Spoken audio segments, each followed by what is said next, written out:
Welcome to Unseen Battles, where we'll explore the inspiring stories of a doctor's nightmare, the dark truth of health research, and a patient's unseen demise in this episode. These stories highlight their strength and resilience in facing these unseen horrors. Let's dive in.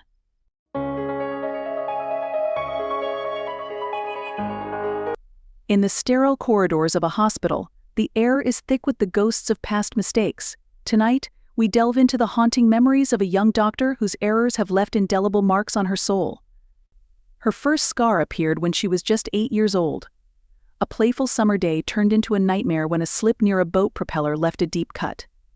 The intense sting, the blood, the tears, etched into her memory, a prelude to the shadows that would later haunt her life. A mark that serves as a grim reminder of that day, a warning that some mistakes leave a permanent mark. Years later, as an intern in obstetrics and gynecology, she faced a mistake that would haunt her forever. It was a busy shift, the kind where time slips through your fingers like sand. "It's time to start pushing and have a baby," she declared, her excitement masking her inexperience. But after 30 agonizing minutes, a senior doctor's grim revelation shattered her confidence. "Stop pushing. You are not fully dilated," said a senior doctor. The emotional sting of that moment was searing. Every possible negative outcome flashed before her eyes, and she felt like a horrible doctor.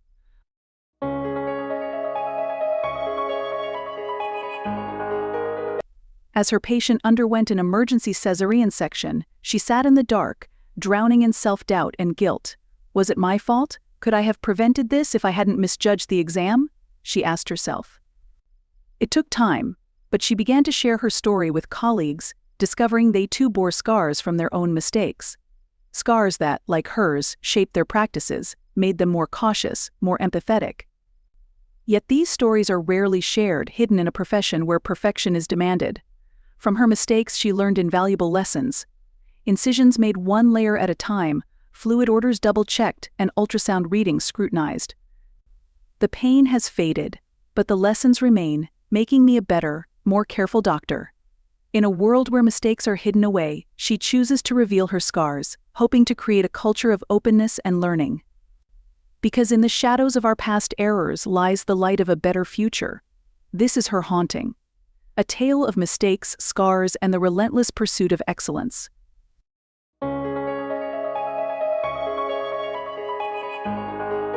In the world of health research, trust is the foundation.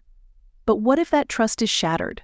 What if the very studies we rely on to save lives are built on lies?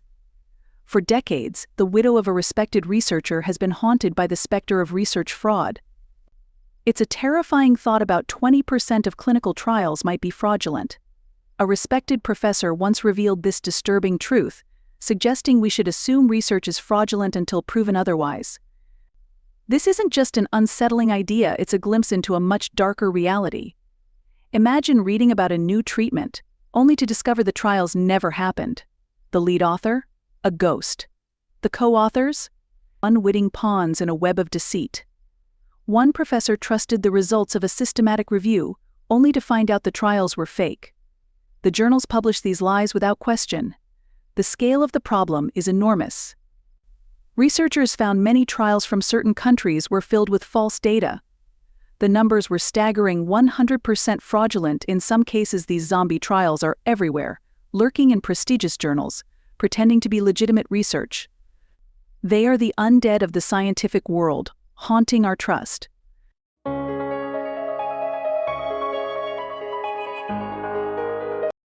The implications are not just academic. Her husband, a dedicated researcher, was consumed by the weight of this deception. The pressure to publish, the fear of exposure, it drove him to the edge. His life, dedicated to helping others, ended in tragedy. The system failed him, as it fails countless others, leaving a trail of broken lives and shattered dreams. It's time for change. We must no longer assume that research is trustworthy. We must scrutinize, question, and demand proof. The Cochrane collaboration is beginning to take steps, but more is needed. Tools like the reappraised checklist offer hope.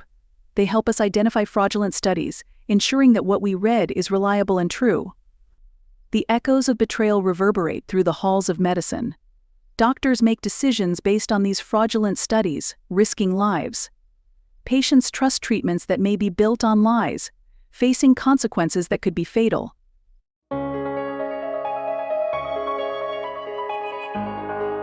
The medical community is waking up to this nightmare, but the journey to restore trust is arduous, filled with obstacles and resistance. The fight against fraud is a battle for the very soul of science.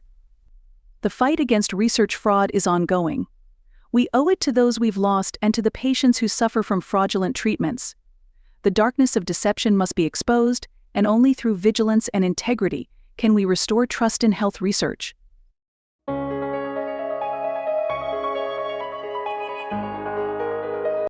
This is a tale of horror within the sterile walls of a hospital, where a simple misstep led to a tragic and preventable death. It's the story of a 68-year-old patient who suffered an unwitnessed fall that ultimately claimed his life. It begins with a patient admitted for symptoms consistent with thrombosis. On anticoagulant therapy for peripheral vascular disease, he was a complex case requiring careful monitoring. Diagnosed with an acute arterial embolism, surgery was needed. Despite his frail condition and the risks associated with his medication, he was deemed at low risk for falling. Days after surgery, the patient's world turned dark. In the bathroom, he fell, hitting his head. His family found him on the floor, but he insisted he was fine, only showing a minor abrasion. The nurse elevated his fall risk and filed an incident report, but did not document the fall in the patient's chart or inform the physician. This crucial oversight set the stage for disaster.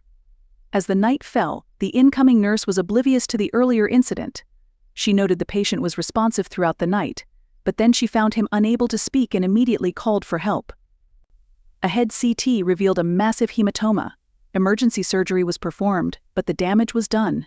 Despite the surgery, his condition deteriorated. Continuous bleeding and new infarcts were discovered. His anticoagulants were stopped, but it was too late. He never regained consciousness and succumbed to his injuries. The family filed a claim, alleging negligence in fall precautions and failure to report and monitor the patient post-fall. The case was settled for over $1 million, but no amount of money could erase the pain of their loss. This tragic tale highlights crucial lessons: reassessing fall risk, documenting and communicating incidents, and adhering to post-fall protocols. A failure in these areas can lead to catastrophic consequences.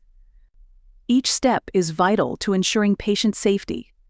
A patient's fall must be documented, communicated, and properly managed to prevent further harm. In the shadows of the hospital, the echoes of this tragedy linger. Let this story serve as a haunting reminder of the importance of vigilance and care in the medical field.